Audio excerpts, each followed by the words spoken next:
Hello दोस्तों, आज के सेशन में हम बताएंगे क्लास 9 का जो एग्ज़ाम होगा 5 जुलाई को साइंस का। तो उससे रिलेटेड कुछ इंपॉर्टेंट क्वेश्चन बताएंगे। ये आपका एग्ज़ाम में काफ़ी हेल्पफुल होगा, तो वीडियो को लास्ट तक देखिएगा। काफ़ी इंपॉर्टेंट क्वेश्चन है। पहला नंबर क्वेश्चन क्या है कि तरंगदैर्ध्य को परिभाषित कीजिए, इसे कैसे निरूपित किया जाता है तथा इसका एसआई मात्रक भी लिखिए। यानी 3 क्वेश्चन ऐड कर दिया साथ में। तो सबसे पहले तरंगदैर्घ्य कहते किसको? दोस्तों, दो क्रमागत संपीड़नों या विरलनों के बीच की दूरी को तरंगदैर्घ्य कहते हैं। संपीड़नों का मतलब क्या होता है?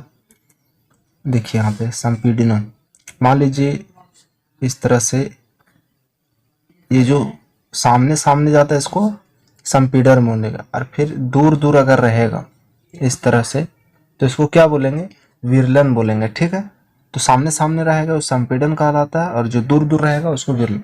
तो इसकी जो बीच की दूरी है, इसका बीच का जो दूरी है, इसी को बोलते हैं तरंगदैर्घ्य। काफी आसान था।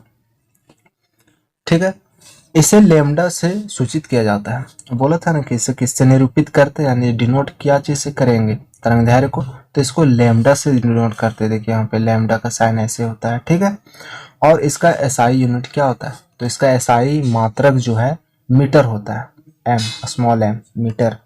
ठीक है, तो लिख लीजिएगा। चलिए अगला क्वेश्चन में बढ़ते हैं। अगला क्वेश्चन क्या है? अच्छे स्वास्थ्य की आवश्यक स्थितियां बताइए। यानी हमारा शरीर अच्छा है, स्वस्थ है, इसका क्या क्या रीजन होना चाहिए वो लिखना है। तो यहाँ पे लिखेंगे अच्छे स्वास्थ्य की आवश्यक स्थितियां निम्नलिखित है। पहला नंबर क्या होना चाहिए? वह रोग मुक्त होना चाहिए, यानी उसे किसी भी प्रकार का बीमारी नहीं होना चाहिए। रोग मुक्त मतलब क्या हो? किसी भी प्रकार का बीमारी नहीं होना चाहिए। दूसरा में लिखेंगे कि वह हर प्रकार की चिंता से मुक्त हो। दोस्तों, चिंता, तनाव, तनाव एक ऐसा चीज है जो आपको सबसे अगर बड़ा कारण पूछा जाए तनाव, तो यही सबसे बड़ा बीमारी है। तो क्या बोला कि वह हर प्रकार के चिंता से मुक्त होना चाहिए। दूसरा नंबर, तीसरा नंबर में लिखे वह मानसिक तथा सामाजिक परेशानियों से मुक्त हो। तो ये 3 कारण लिख देंगे। चलिए अगला क्वेश्चन। क्वेश्चन क्या है कि अनुदैर्घ्य तरंग और अनुप्रस्थ तरंग को परिभाषित कीजिए। यानी कि दोनों के बीच में अंतर लिखना है। ठीक है, डिफरेंस निकला है। तो देखिए सबसे पहले अनुदैर्घ्य तरंग। पहला नंबर अनुदैर्घ्य तरंग लिखेंगे, डैश देके हेडिंग डालेंगे। पहला नंबर क्या है कि अनुदैर्घ्य तरंगों में माध्यम के कण तरंग के संचरण की दिशा में कंपन करते हैं। मान लीजिए तो ये था, क्या था कि अनुदैर्घ्य तरंगों में माध्यम के कण जो है वो तरंग के संचरण की दिशा में, यानी संचरण की दिशा में, यानी उसी दिशा में माध्यम के जो कण होते हैं, कण संचरण की दिशा में ही कंपन करती है।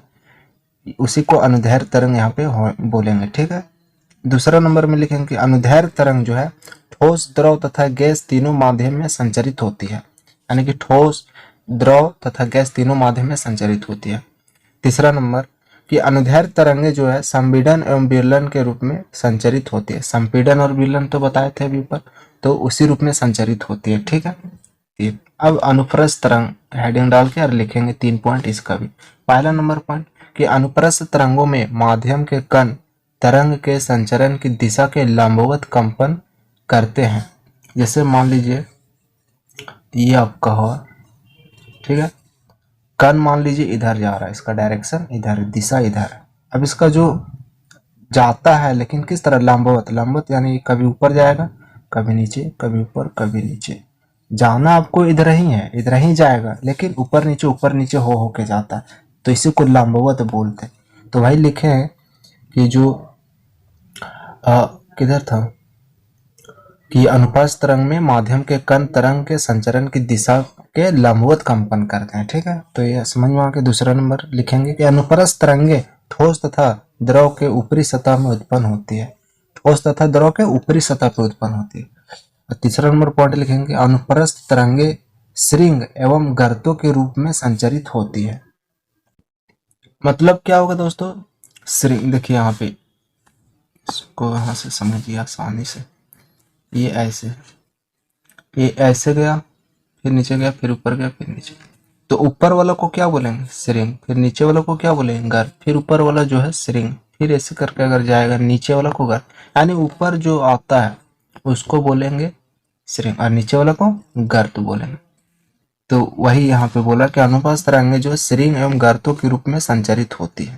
तो दोस्तों ये था आप लोगों का इम्पोर्टेंट क्वेश्चन। मिलते हैं नेक्स्ट वीडियो में। अगर चैनल में नए तो जरूर सब्सक्राइब कर लीजिएगा, बेल नोटिफिकेशन ऑल पे कर लीजिएगा ताकि आने वाले हर वीडियो आप सबसे पहले आपके पास पहुंचे।